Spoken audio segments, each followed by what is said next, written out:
Gerard kreeg aan mijn aandacht, toen dacht ik, oh, met een presentatie van alle deze beesten heb ik ook gedaan. En ik vind inderdaad ook dat Ayurveda hier die mooie boeken onder de randen van men plakt iemand. Die heb ik gewoon gehad.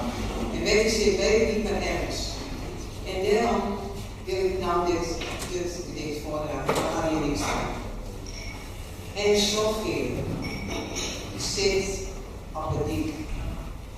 Lees in de zee een boek, waar kouders openstaan. Dat ik weglief. Het vertelt heel diep hetzelfde verhaal, helaas.